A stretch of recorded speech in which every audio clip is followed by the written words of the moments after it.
हाथों में हथकड़ी और मुंह पर नकाब लगाए क्राइम ब्रांच यूनिट 2 की टीम ने जिस शख्स को गिरफ्तार किया है उस शख्स का नाम निरंजन उर्फ रंजन उर्फ राजू उर्फ अक्षय विजय शुक्ला है।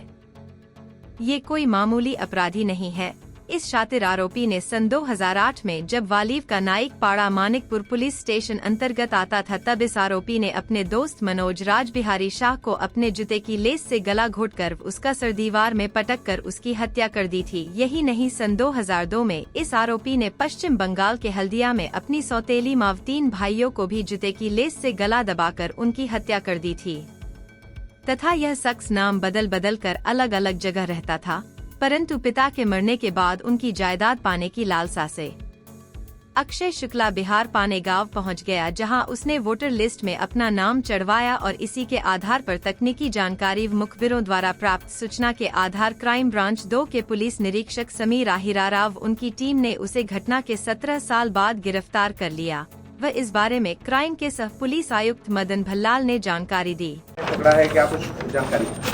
ये जो आरोपी है इसका नाम है निरंजन कुमार उर्फ रंजन उर्फ राजू उर्फ अक्षय विजय शुक्ला, वह 40 साल। ये मूल का रहने वाला छापरा बिहार का है, लेकिन ये अपने पिताजी के साथ हल्दिया पश्चिम बंगाल में रहता था। उसके पिताजी CIS में जॉब करते थे, CISF में हवलदार थे। इसकी मदर जो है 5 साल का था तभी एक्सपायर हो गई थी।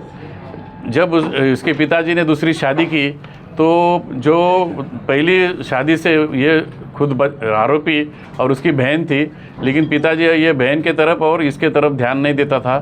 ये गुस्से की वजह से ये पिताजी से झगड़ा करता था। जब पिताजी एक बार एडमिट हुए थे उस टाइम इसने वो जो उसके सौतेली माँ और सौतेले भाई बहन ये 4 लोगों का मर्डर किया और ये चारों का मर्डर करके ये भाग गया था। ये चारों का मर्डर जब हुआ उस टाइम 13/2002 CR नंबर 302, 326, 307 तहत मामला दर्ज हुआ था वेस्ट बंगाल में। ये गुनाह करने के बाद में ये आरोपी भाग गया था। भागकर ये बॉम्बे आया था। बॉम्बे आकर उसको एक मनोज शाह करके उसको एक दोस्त मिला। वो मनोज शाह ने उसको कुछ कंपनी में जॉब दिलवाया। एक नेल पेंट की कंपनी थी, एक प्रिंटिंग प्रेस की कंपनी थी। ये दोनों साथ में जॉब करते थे। ये दोनों ने साथ मिलकर जॉब किया और जॉब करते करते इसने उसको ये स्टोरी के बारे में, मर्डर के बारे में कुछ बताया नहीं था मनोज शाह को। लेकिन जब ये दो साथ में रहते थे तो उन्होंने कॉमन दीवार बनाई थी घर की। तो कॉमन दीवार के ऊपर से मनोज शाह और इनमें दोनों में झगड़ा होता था। ये झगड़े की वजह से एक दिन मनोज शाह को भी इसने कंपनी के पोर्टमाले पे लेके जाके शू लेस से गला दबा के और इसका सर दीवार पे पटका के मार डाला था। उसके बारे में CR नंबर 111/2008 302 का मर्डर का गुनाह मानिकपुर पुलिस स्टेशन में रजिस्टर हुआ था। ये आरोपी ये गुनाह करने के बाद में पहले सूरत गया, सूरत से फिर बाद में अलग अलग जगह पे घूम के लुधियाना वगैरह, बाद में ये बेंगलोर में पहुंचा और इसने बेंगलोर में जाकर 2020 के आसपास एक शादी भी किया है। शादी से उसको एक 1.5 साल का बच्चा भी है। बेंगलोर में ये प्लम्बिंग का काम करता था।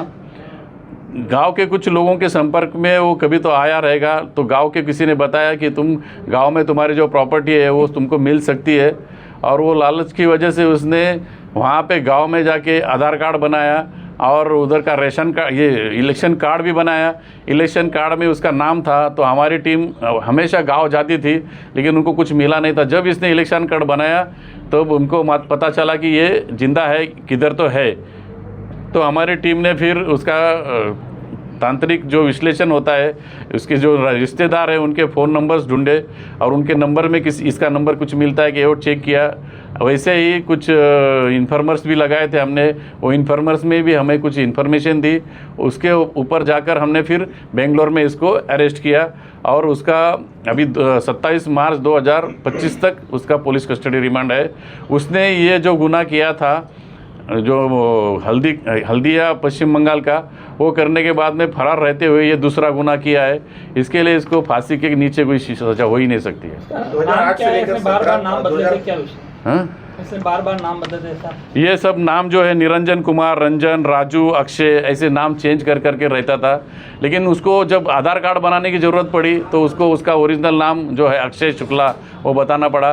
उसके पिताजी इसमें जॉब करते थे, उसकी वजह से कुछ प्रॉपर्टी भी बनाई थी गांव में। वो प्रॉपर्टी मिलने के लिए उसने ये आधार कार्ड बनाया था। 2008 में गुना दाखिल हुआ था, अभी 2025 में डिटेक्ट हुआ, तो अभी अचानक से क्या ऐसा हुआ कि गुना डिटेक्ट हो गया? नहीं, ये गांव गया, इसलिए ये गांव नहीं जाता था। इसने सबसे बड़ी खबरदारी जो ली है, ये गांव में जाता नहीं था। ये जो गांव गया तो हमारे लिए थोड़ा सा काम आसान हुआ, नहीं तो हमारी टीम हमेशा जाती थी उधर गांव में, लेकिन गांव में नहीं आने की वजह से हम लोगों को कुछ सुराग नहीं मिल रहा था। अभी सर इसको जो आपने अरेस्ट किया इसके बाद वो